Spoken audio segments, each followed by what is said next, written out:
Bwana Yesu asifiwe. Ni kusalimu kwa jina la Yesu Kristo aliye hai. Lakini pia namshukuru Mungu kwa namna vile ambavyo naendelea.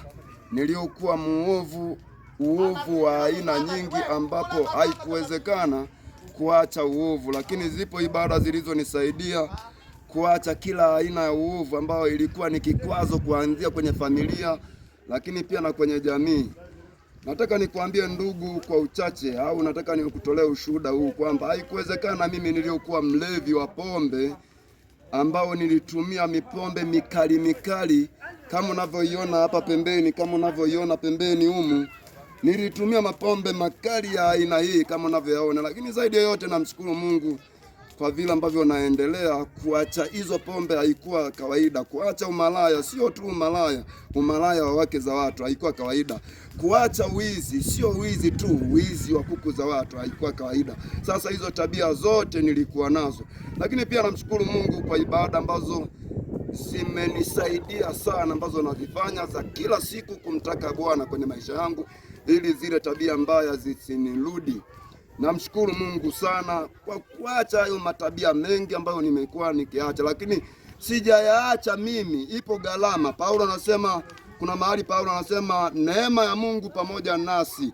Sasa ukiona naendelea alafu siendelee na tabia zile mbaya, fahamu nalipia gharama kubwa sana ya kuendelea kupiga hatua kulinda wokovu wangu. Lakini zaidi ya yote nitakusomea baadhi ya kitabu alafu tutaelezana machache. Kitabu cha Ufunuo wa Yohana 12 ule mstari wa 11.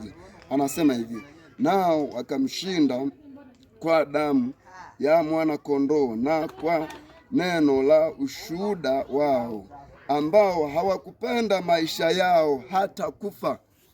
Anasema nao wakamshinda adui kwa damu ya mwana kondoo na kwa neno la ushuhuda wao, waliosaidiwa, walioponywa na namna nyingi mbaya za kwenye mili yao, lakini na za kwenye jamii ambazo zilikuwa mbaya, zile tabia nilizokuwa nazo. Lakini zaidi ya yote anasema wakamshinda kwa damu ya mwana kondoo na kwa neno la ushuhuda wao, ambao hawakupenda maisha yao hata kufa.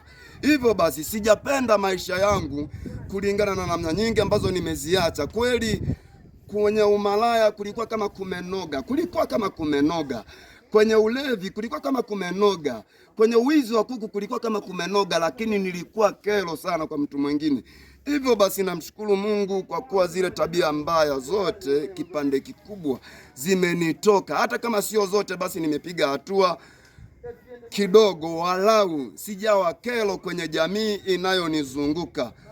Na kushukuru kwa wewe uliokuwa ukinisikia. Asanteni kwa kunisikiliza. Amen.